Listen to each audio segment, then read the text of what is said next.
Assalamualaikum, selamat datang ke channel YouTube Zarizi KZ. Semoga video-video di dalam channel ini memberi faedah kepada Anda semua. Jangan lupa subscribe YouTube saya dan tekan butang lonceng untuk notifikasi video-video terbaru saya. Selamat menonton. Assalamualaikum warahmatullahi wabarakatuh. Apa khabar semua? Semoga Allah Subhanahu wa taala merahmati kita semua. Semoga Allah taala beri kesihatan dan dipanjangkan umur kita untuk kita beramal ibadah kepada Allah Subhanahu wa taala. Aku pun dah lama dah tak buat video lah. Lama. Jadi kali ni aku nak buat video. Video kali ni aku nak komen sikit lah ataupun nak bagi ulasan mengenai dengan video Dr. Rozaimi. Yang rasanya video ni lama dah. Cuma baru-baru ni viral balik. So aku nak bagi komen sikit lah. Jadi sebelum aku nak bagi komen lebih lanjut, jom kita tengok dulu dia punya video dia. Awak lepas tarawih, patut juga ditegur dengan alasan yang sama. Kalau ada dalilnya, saya okey. Kalau ada dalil, Nabi berselawat lepas tarawih, ramai-ramai angkat suara dengan satu bacaan yang khusus, saya okey. Saya tarik balik pandangan.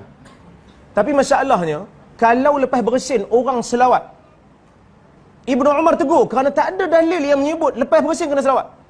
Begitu juga dalam bab ni. Lepas tarawih, selawat. Ada tak dalilnya? Tak ada. Maka alasan yang sama. Alasan yang sama. Maka sebab itu, saya mengatakan begitulah. Jadi kita dah tengok dah video Dr. Rozaimi tadi. Jadi yang kita dapat tahu daripada video tadi bahawa Dr. Rozaimi ni dia tak setuju. Dia tak setuju kita berselawat di antara dua tarawih kan. Jadi selang di antara tarawih, di selang-selang tarawih itu kita duk selawat kali Malaysia ni, begitu juga di Indonesia, Brunei dan sebagainya. Kita ni lepas sembahyang tarawih 2 rakaat kan, lepas tu kita selawat. Kemudian kita bangun balik sembahyang 2 rakaat, kemudian kita selawat. Jadi Dr. Rozaimi ni dia tak setuju. Sebab apa? Dia kata tak ada dalil. Tak ada dalil khusus dia kata. Jadi Dr. Rozaimi dia bawa hujah lah. Dia bawa hujah dengan apa nama? Mengatakan bahawa Ibnu Umar melarang ataupun marah kepada seseorang tu selepas bersin dia berselawat ke atas Nabi sallallahu alaihi wasallam kan. Jadi Ibnu Umar marah. Sebab apa? Tidak ada dalil yang khusus yang mengatakan bahawa selepas bersin kena selawat. Jadi dia kata isu ni samalah. Isu ni sama seperti mana bersin ni selawat selepas bersin baca selawat tak ada dalil, begitu juga selepas 2 rakaat tarawih selawat tak ada dalil juga, tidak ada dalil yang khusus. Itu dia kata sama, isu dia sama. Baik, bagi aku sebenarnya tak sama. Sebab apa tak sama? Yalah, bukan kata bersin dengan tarawih tu tak sama. Itu memang betul lah. Bersin lain, tarawih tu lain. Bukan hak tu. Kita tengok. Kenapa Ibnu Umar larang ataupun tak suka orang yang selawat? Orang yang selawat selepas bersin. Dia kata tak ada dalil. Okey, memang tak ada dalil lah. Ya kan? Tetapi, kalau kita tengok balik, bacaan ataupun sebutan selepas bersin ni Nabi dah ajak dah. Kan, Nabi ajak dah. Dalam hadis Bukhari yang diriwayatkan oleh Abu Hurairah, Nabi sallallahu alaihi wasallam bersabda, apabila salah seorang daripada kamu bersin, maka ucapkanlah alhamdulillah. Nabi dah ajak dah. Kalau ada siapa-siapa bersin, siapa-siapa yang bersin, maka Nabi SAW suruh kita bertahmid. Suruh kita kata Alhamdulillah. Jadi Nabi dah ajak dah. Nabi dah ajak dah. Selepas apa nama bersin buat apa? Tahmid. Kata Alhamdulillah. Ni kalau kita lepas bersin, kita pergi kita selawat atas Nabi, memang kena lah. Memang kena marah lah dengan Ibnu Umar. Kan? Pasal apa? Nabi ajak ni, hang buat lain. Nabi suruh tahmid, hampir selawat. Memang tak betul lah. Memang patut pun Ibnu Umar marah. Sebab apa? Di situ dah ada dalil dah. Nabi kata, di antara kamu ni bila kamu bersin, maka sebutlah alhamdulillah. Nampak itu. Sebab tu minum mama. Berbeza dengan tarawih.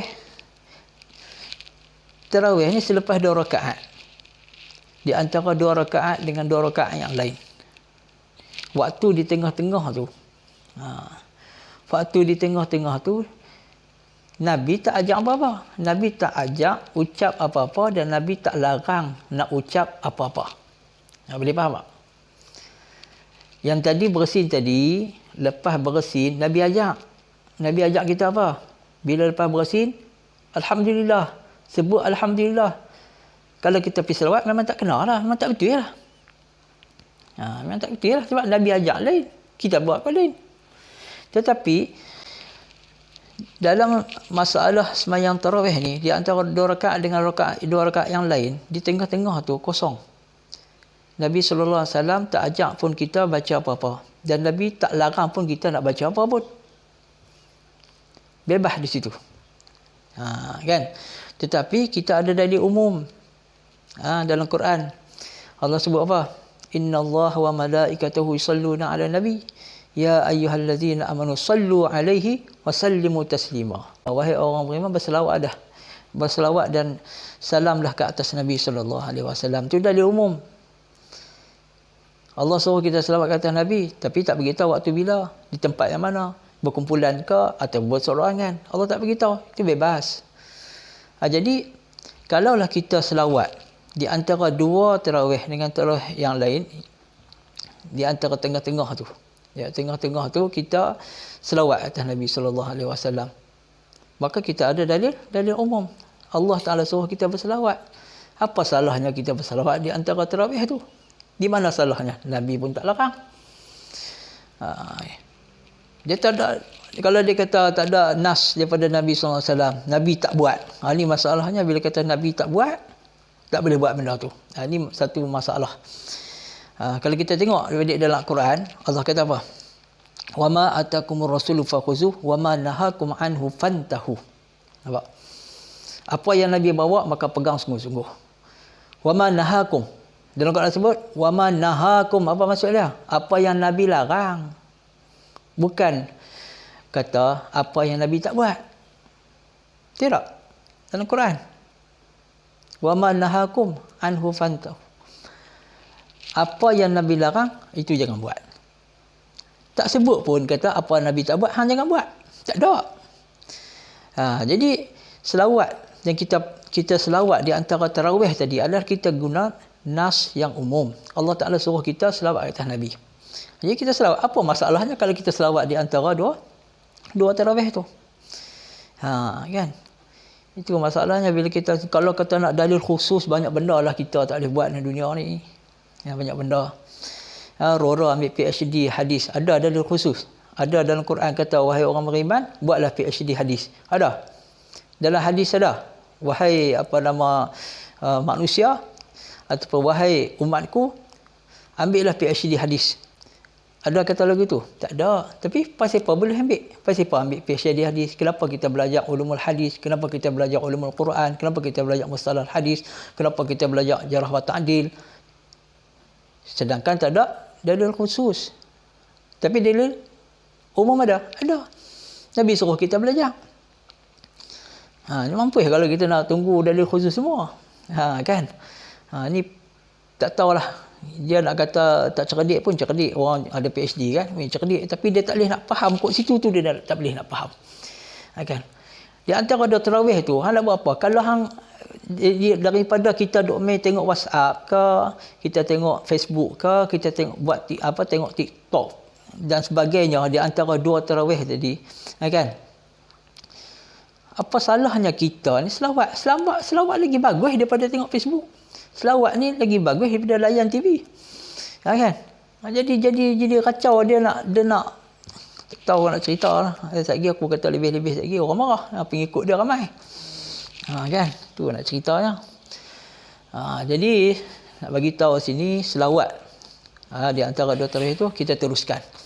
Jangan duk dengar pok-pok ni bercakap kan. Pok-pok ni dia cakap begitu lah. Kan? Kita tengok dulu. Nabi larang tak kita buat apa? Nabi ada ajak tak? Pertama kita tengok di antara dua tarawih tadi, ada Nabi ajak kita sebut apa-apa tak? Tak ada. Ada Nabi larang kita tak? Sebut apa-apa? Tak ada. Jadi di situ bebas. So kita buat, kalau kita tak mau selawat sekalipun. Okey, kita tengok apa nama di Mekah, amalan orang Mekah. Amalan orang Mekah ni, selepas 2 rakaat tarawih atau 4 rakaat tarawih, mereka akan tawaf. Mereka akan tawaf. Nabi buat gitu? Nabi tak buat. Nabi duduk Madinah. Selepas 2 tarawih atau 4 tarawih, mana Nabi tawaf di Mekah? Tak ada. Nabi tak buat. Kemudian kita tengok pula amalan orang Madinah. Mereka sembahyang tarawih bukan 20 rakaat, bahkan 30. Lebih. Kan? Sebab apa mereka buat begitu? Sebab mereka cemburu dengan orang Mekah. Orang Mekah boleh lepas 4 rakaat tarawih, mereka boleh tawaf. Hak di Madinah ni tak boleh nak tawaf. Mereka buat apa? Mereka tambah. Mereka tambah 2 rakaat lagi. Mereka tambah punya tarawih mereka tadi kan. Itu di amalan orang Madinah. Di Malaysia Kaabah dah tak ada nak tawaf. Satu hal. Kemudian kita nak tambah 20 rakaat jadi 30 rakaat. 8 rakaat pun tumbang. Kita lah di Malaysia ni. Kan? Hak buat 20 rakaat alhamdulillah. Ada hak buat 8 rakaat. Hak tak buat lagi tu pun dah. Di Malaysia ni. Kan? Jadi isu kata 20 rakaat, 8 rakaat nanti kita boleh bahas. Kita boleh bahas juga bab ni. Kan? Jadi di tempat kita ni nak tawaf pun tak ada Kaabah. Nak tambah panjang-panjang pun kita tak larat. So apa salahnya di antara tarawih tadi kita baca selawat? Dapat juga pahala. Siapa kata tak dapat pahala? Bagi dalil hujah kita tak dapat pahala. Habis kalau kita tanya, kalau lepas tarawih 2 rakaat tu kita minum kopi makan boleh tak?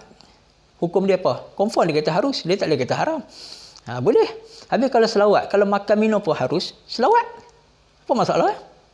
Saja nak buat kacau. Kan? Tapi hujah yang dia bagi tadi memang tak kenal lah. Hujah dia kata Ibn Umar marah, orang tu bersin lepas tu dia selawat, memang tak kenal lah. Sebab apa? Nabi SAW ajak apa? Lepas bersin, Nabi suruh fal yaqulil hamdulillah. Kan? Nabi suruh bertahmid. Nabi suruh sebut alhamdulillah. Tu dalam hadis Bukhari ada. Nombor 6,000 lebih lah, aku tak apa ingat. Kan? Kita kena tengok dalil, ada dalil khusus, ada dalil umum. Kan? Kadang-kadang kita tengok segi adat pun dikira juga. Kan? Banyak adat-adat yang diterima. Kan? Jadi itulah ulasan aku sikit-sikit lah. Aku bukan pandai mana pun cakap. Kan? Tapi nak ceritanya isu dia macam itulah. Jadi kali bila kita tarawih, kita jangan rasa takut lah. Aku bida'ah ke lepas tarawih kita duduk selawat dan sebagainya. Kita selawat je pun, bukan kita buat maksiat. Kalau kita buat maksiat, iyalah juga. Tidak. Lepas 2 rakaat tarawih, kita pergi buat maksiat. Buat apa-apa. Iyalah, kita nak larang. Kita nak cegah betul. Tapi kalau orang tu selawat lepas main tarawih, apa masalahnya? Jadi sakit hati tu tak tahulah pasal apa. Itulah. Nak kata Wahabi dia marah. Jangan main. Dia kata kita bid'ah tak apa, tapi kalau kata kat depa Wahabi, oi, dia cukup marah. Baik. Itu sajalah ulasan aku yang tak berapa pandai ni. Baik. Takat itu saja. Insya-Allah lain kali kalau ada rezeki, ada benda yang aku nak ulas, aku akan buat video macam ni lah. Kalau aku rajin lah. Kalau aku malas, video aku buat dengan tulisan sajalah, dengan suara latar orang Indonesia tu. Kan? Senang sikit. Aku pun sibuk nak buat video bagai macam ni. Aku bukannya ahli sangat dalam bab-bab komputer, dalam bab nak rakam semua ni. Aku bukan dah canggih pun. Jadi aku lebih kurang buat itulah. Okey. Jumpa lagi. Assalamualaikum warahmatullahi wabarakatuh. Tuan-tuan dan puan-puan yang ingin menyumbang, boleh menyumbang kepada Ma'had Tahfiz Akademi Al-Quran As-Samil. Sesungguhnya tidak miskin orang yang bersedekah. Semoga Allah murahkan rezeki mereka yang menyumbang.